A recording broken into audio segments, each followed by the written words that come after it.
Welcome to our channel guys. So हम आज पढ़ेंगे इकोनॉमिक्स का पैरेलल इकोनॉमी, ब्लैक मनी। तो पैरेलल इकोनॉमी से हम ये समझते हैं कि हमारी इकोनॉमी के साथ साथ हमारी एक दूसरी इकोनॉमी भी जो नॉर्मल चल रही है ना, ठीक है, जो हमारी नॉर्मल इकोनॉमी है उसके साथ साथ एक और इकोनॉमी साथ में चल रही है, ठीक है, जो कि है ब्लैक मनी। उसे हम कहते हैं कि वो सेपरेटली एक इकोनॉमी है, इतनी बड़ी इकोनॉमी है जो हमारी मेन स्ट्रीम इकोनॉमी है उसके बराबर मैग्नीट्यूड रखती है और वो अपनी अलग चलती है। बट ये ना मिसकंसेप्शन है बहुत बड़ा, क्योंकि जो भी ब्लैक मनी है ना वो लोग इन्वेस्ट कर देते हैं गोल्ड खरीद के या फिर पॉलिटिक्स में लगा के, जो भी वो पैसा भी इन्वेस्ट ही हो जाता है तो वो हमारी मेन स्ट्रीम में ही आ जाता है। तो दिस स्टेटमेंट इज मिसलीडिंग कि पैरेलल इकोनॉमी एक सेपरेट इकोनॉमी है। ये सेपरेट इकोनॉमी नहीं बोलना चाहिए, शैडो इकोनॉमी कहनी चाहिए कि जो हमारी इकोनॉमी के साथ में उसकी छाया में चल रही है पर चल उसके अंदर ही रही है, तो इट इज़ पैरेलल इकोनॉमी। अगर हम इसकी डेफिनेशन पढ़ें ब्लैक मनी की, ये इसी को ब्लैक मनी कह देते हैं। तो black money is that money which comprises, कि वो वाला मनी जिसमें जिसमें टैक्स इवेड हो जाता है, टैक्स नहीं देना पड़ता, अनअकाउंटेड मनी होता है वो, उसका किसी को पता ही नहीं होता। तीसरा, इलीगल प्रैक्टिसेस से ज़रूर आना चाहिए, ये नहीं होगा तो ब्लैक मनी नहीं माना जाएगा, ठीक है। अब इसको एस्टिमेट मतलब इसको कैसे नापा गया या जो भी है। अगर मैं कुछ पैसे कमा रहा हूँ और मतलब मैं उसका टैक्स नहीं दे रहा तो ब्लैक वो नॉन सैलरीड में आ जाता है या उस पर टैक्स नहीं लगाता, वो ब्लैक मनी नहीं होता क्योंकि वो इलीगल प्रैक्टिसेस से नहीं आया। ठीक है। अब ways to estimate black money को नापा कैसे जाए, तो इसमें दो तरीके हैं। एक तो कॉल्डोर्स एस्टिमेट है, एक फीस एस्टिमेट है। तो कॉल्डोर में क्या करते हैं हम, जो इंडियन टैक्स रिफॉर्म करके एंड डायरेक्ट टैक्सेस की इंक्वायरी कमीशन थी उसने ये तरीका निकाला था।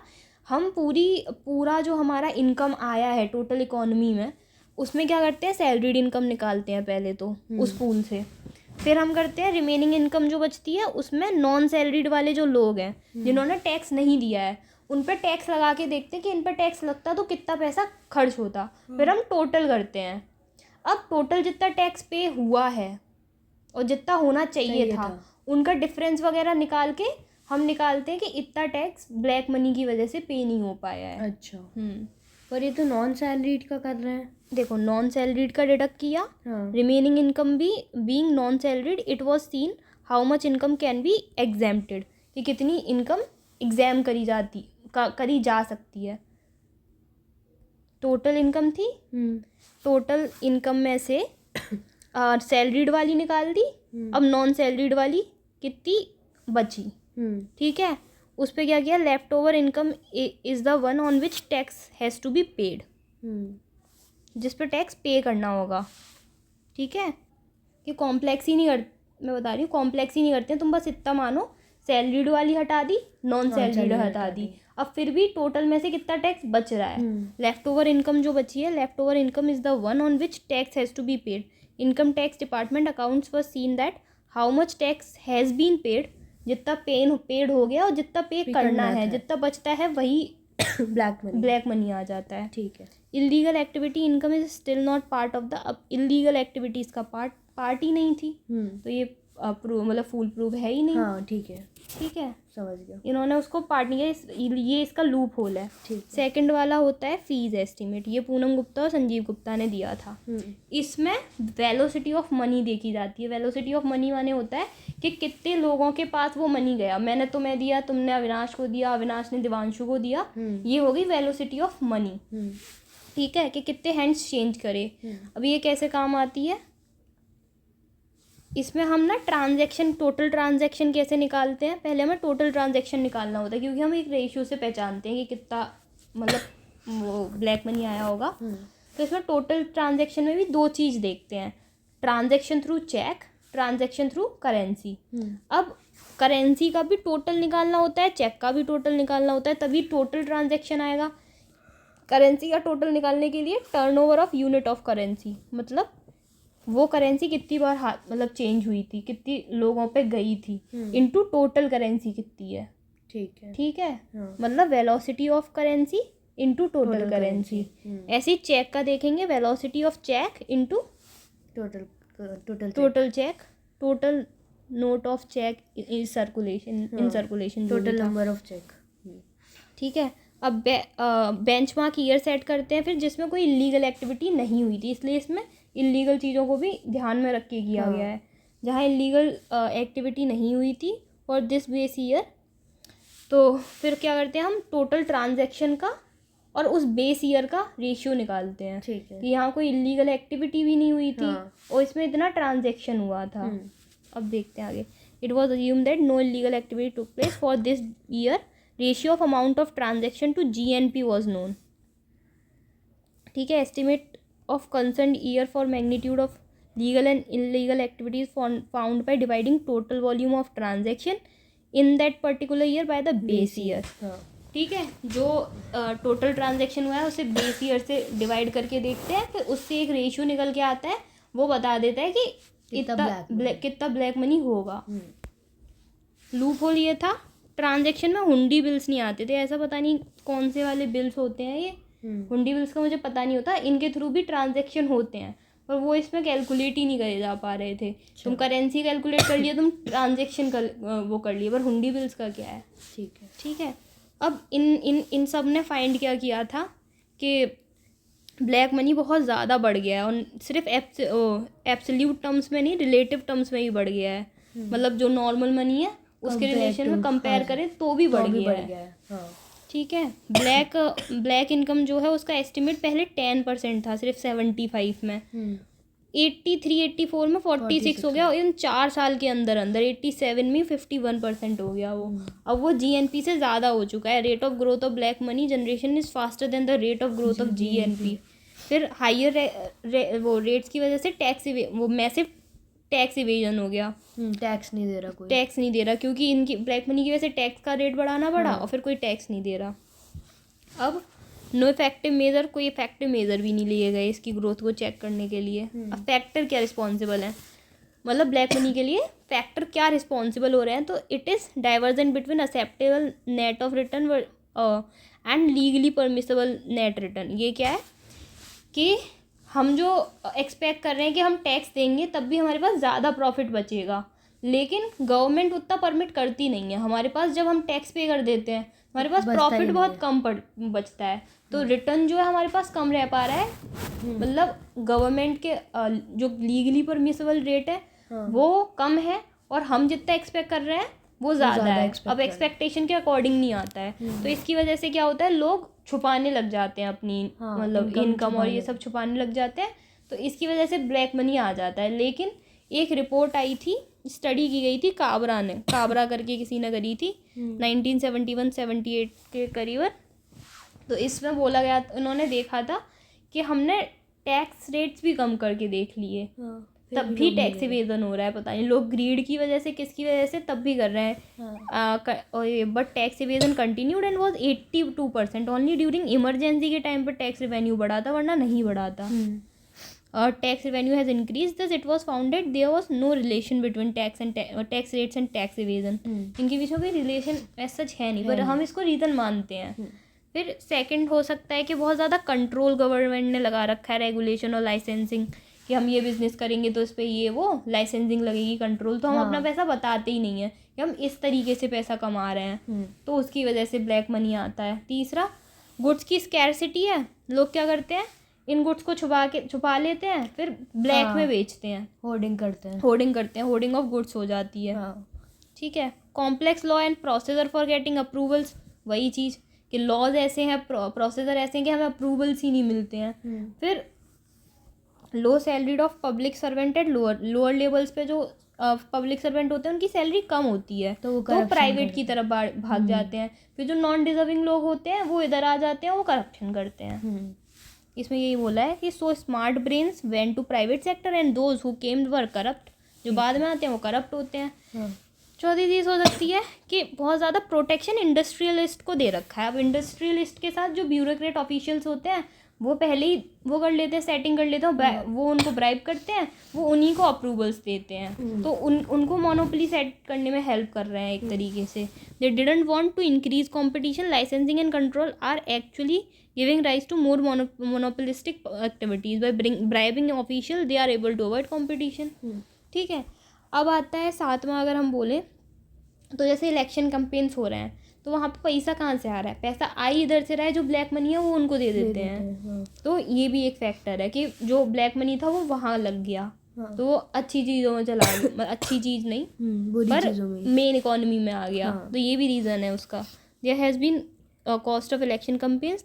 This money is coming out of donation to political party, and this comes from people who have black money. Black money is source of funding. ठीक है. अब एक और मतलब फैक्टर है, टैक्स जो लॉ है उसका इनफेक्टिव इन्फोर्समेंट हो रखा है कि टैक्स लॉ ढंग से इन्फोर्स ही नहीं किए गए हैं. टैक्स मशीनरी इनफिशिएंट है, उसकी वजह से भी ब्लैक मनी वो हो रहा है. अब आता है black money in public sector, बहुत सारा है. अब जैसे टेंडर्स देती है गवर्नमेंट, ही टेंडर दे रही है. गवर्नमेंट ऑलरेडी कुछ प्राइवेट इंडस्ट्रीज़ हैं उनसे सेटअप कर लेती है, उन्हीं को टेंडर दे देती है. जैसे बैंक ही हैं, वो कुछ पर्टिकुलर उन्हीं को वो देती है, टेंडर्स देती है अपने, और वो उन्हें ब्राइब करते हैं. तो यहाँ से भी करप्शन हो रहा है. करप्शन या ब्लैक मनी हो रहा है. करप्शन छोड़ो, अभी हम करप्शन अलग आएगा थोड़ा.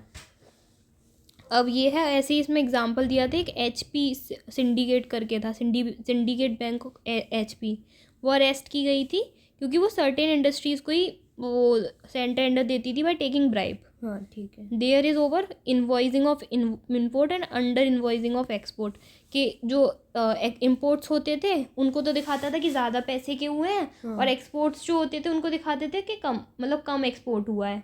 इम्पोर्ट्स हमने ज़्यादा पैसे का किया, तो जो पैसा बचता था वो छुपा लेते थे. देयर इज़ इंक्रीज्ड क्योंकि बैंक में ही तो वो पैसे अकाउंट्स आते हैं सारे. There is increase tolerance about corruption and black money. Tolerance ही बढ़ गया है in the economy. It has in today's to day routine, हमारा रूटीन ही बन गया है अब करप्शन.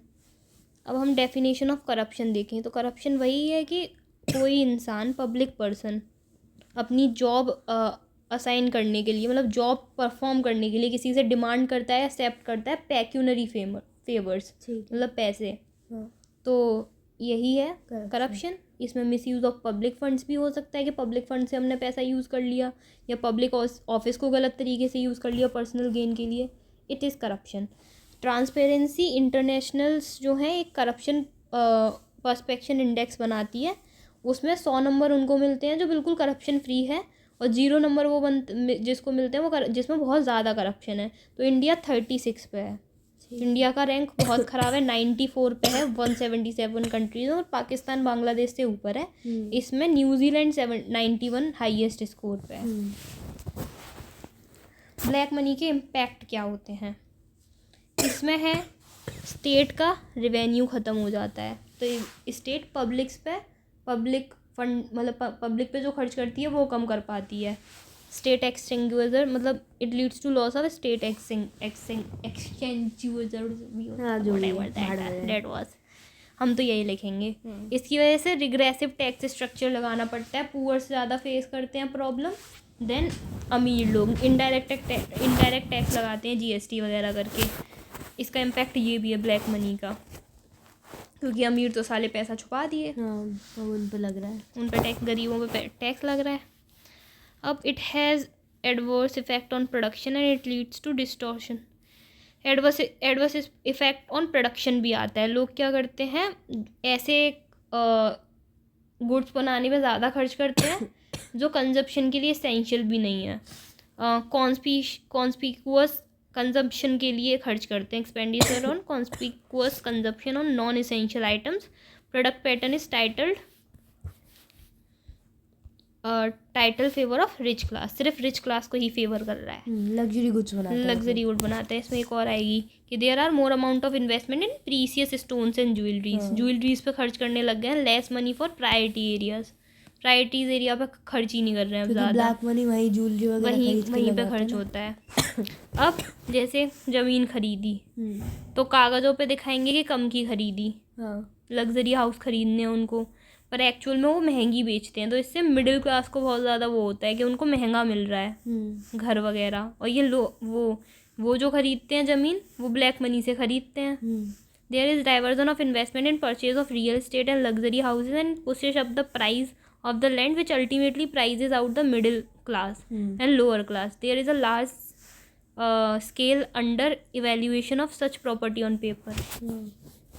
उस पर तो बहुत वैसा दिखाते हैं, पेपर पे कम का दिखा दिया, मतलब पेपर पे थोड़ा ज़्यादा का दिखा दिया, वैसे कम का खरीदा, या जो भी चीज़ करते हैं, मतलब गड़बड़ करते हैं वो। हाँ, समझ गया मैं। ज़मीन खरीदने में लिक्विडिटी बहुत ज़्यादा हो जाती है, उसकी वजह से इन्फ्लेशन आ जाता है। ठीक है। और बीओपी में दिक्कत आती है इसकी वजह से। बीओपी में वही इनवॉइस वो दिखाते हैं गलत कि इम्पोर्ट ज़्यादा है, एक्सपोर्ट कम है। हाँ, तो उसकी वजह से जो पैसा बचता है उनका इम्पोर्ट पे दिखाते हैं, उसको फॉरेन कंट्री में भी भेज देते हैं, उससे करप्शन कर पाएँ। तो यहाँ पे कैंडलाइज चैनल्स हैं। Black money transfer from country to foreign country through clandestine जो भी है channels. It is done through violation of channels under invoicing of exports and imports, invoices of export and over invoicing of imports. Around 5 to 7% of cusion is provided by overseas deals. 5 से 7% जो है overseas deals पे खर्च कर देते हैं। यह paradox है कि capital deficient countries exporting capital to another country, जिसके बाद खुद के पास कैपिटल डेफिसिट, क्योंकि वो दिखाते ही हैं बीओपी में, वो दिखाते हैं कि हम कैपिटल डेफिसिट हैं और वो पैसे भेज देते हैं वहाँ। It leads to foreign exchange deficit disequilibrium in BOP. अब मुझे ये वाली चीज़ नहीं समझ आई थी कि capital flight from India was इतनी, ठीक है, इतने करोड़ की है, और and it has created trade deficit of 3 billion. उसने ट्रेड डेफिसिट इतना कर दिया। छोड़ो, देखी जाएगी, नंबर नहीं लिखेंगे, नहीं मैम देखेंगी। अब इसने क्या कर दिया है, it leads to culture muscle intermediaries brokers touts and इसकी वजह से इंटरमीडियरीज वगैरह ज़्यादा आ गए हैं बीच में, ब्रोकर वगैरह बहुत आ गए हैं, डायरेक्ट बिजनेस नहीं रहा। अब वो नेशनल पॉलिसीज़ ही ऐसी हैं जो कि बिग बिजनेसेस को फेवर करती हैं। Business house government has vested interest main stream economy is facing its burden. Government ही उनको सपोर्ट कर रही है तो मेन इकॉनमी पे इम्पैक्ट आ रहा है। इनके जब तुम पॉइंटर बनाओगी ना तो तुम्हें लगेगा मुझे अंदर का कंटेंट याद है, बस बाहर का मुझे पॉइंट याद करने हैं। हेडिंग अच्छे से याद करना। Measures to check black money check करने के मेजर्स देखें तो सारे मेजर्स ख़राब बताएंगे, देखना सब में कुछ ना कुछ कमियां हैं। हाँ। पहले टैक्स इवेजन देखा, कमिटीज़ बनाई गई थी चेकिंग पहले हम लूप होल्स देख रहे थे। चेक इंक्वायरी कमीशन बनाई 1953 में। इंडियन टैक्स रिफॉर्म्स कोई बनी थी 19 समथिंग में। डायरेक्ट टैक्स एडमिनिस्ट्रेशन इंक्वायरी बनी थी। एडमिनिस्ट्रेटिव रिफॉर्म कमिटीज़ बनी थी। ये सारी कमिटीज़ बनी थी। इन्होंने ना रिकमेंडेशन दिए थे, तो इनके रिकमेंडेशन से थोड़ा टैक्स रेवेन्यू आना भी स्टार्ट हुआ था।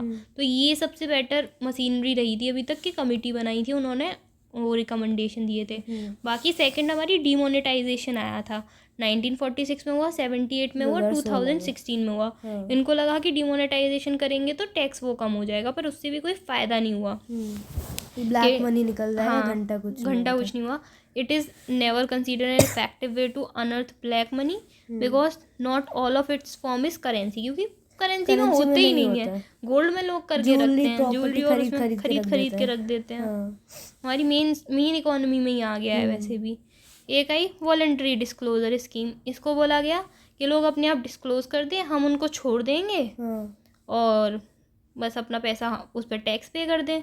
तो ये भी अनफेयर माना गया, क्योंकि ये ऑनेस्टली लोग जो टैक्स पे कर रहे हैं उनके लिए तो धोखा है ना कि अब वो कुछ छुपाए नहीं थे, उन्होंने तो ऑनेस्टली पे किया था। दूसरे आए डिस्क्लोज करके टैक्स पे करके चले गए। तीसरा था, वो चौथा था स्पेशल बियर बॉन्ड स्कीम। इसमें भी जो ब्लैक मनी था उसको चैनलाइज करना चाह रहे थे गुड उसके लिए, प्रोडक्टिव पर्पसेस के लिए। तो स्पेशल बॉन्ड में गवर्नमेंट ने 10-10 हज़ार के ऐसे बॉन्ड क्रिएट करे ब्लैक मनी के थ्रू ही। ब्लैक मनी के थ्रू उन्होंने बोला गवर्नमेंट लोगों को लोन्स दे देगी, इस पर बस चार्ज करेगी थोड़ा सा, वो 2% इंटरेस्ट का चार्ज कर रही थी। और ये इन्वेस्टेड मतलब प्रोडक्टिव पर्पस के लिए भी लग गया। पर ये डिस्क्रिमिनेटरी स्कीम थी जिसकी वजह से ज़्यादा पैसा ब्लैक मनी बढ़ और गया, कम होने की, कि अब तो हमें कोई सज़ा ही नहीं मिलेगी, हम ऐसे इन्वेस्ट कर दिया करेंगे अपना ब्लैक मनी। उसकी वजह से ब्लैक मनी कम होने की जगह बढ़ और गया। इसमें ये भी था कि टैक्स नहीं देना पड़ेगा, टैक्स से माफ़ कर देंगे। टैक्स से माफ़ कर देंगे। एक फिर आए थे लोकयुक्त, ये जगह जगह बनाए थे, मतलब यूपी, कर्नाटका, एमपी, आंध्र प्रदेश में। तो ये भी एंटी करप्शन कमेटी थी, तो ये अच्छी थी। दे आर कॉल लोकपाल बोली जाती थी, अन्ना हजारे के बाद का वो। एंड ये लोक यूथ हैं और सेंट्रल लेवल पे लोकपाल्स होते थे। आरबीआई ने एक सिट नाम की वो बनवाई थी। सिट से पूछा था कि इंस्टीट्यूशन ही बना देते हैं इसके लिए, सिमिलर टू द ये समझ नहीं आ रहा, mechanism similar to in which other enforcement export import transaction was shared. The agency has to work as state of warehouse from where other agency can go information. यही था कि एक agency बना देते हैं जिस पे सारी इन्फॉर्मेशन आती रहेगी कि कितना ट्रांजैक्शन जा रहा है, कितना ट्रांजैक्शन आ रहा है। आरबीआई ने सिट से पूछा था, सिट की भी कोई फुल फॉर्म होती होगी। ठीक है, बस इतना ही था।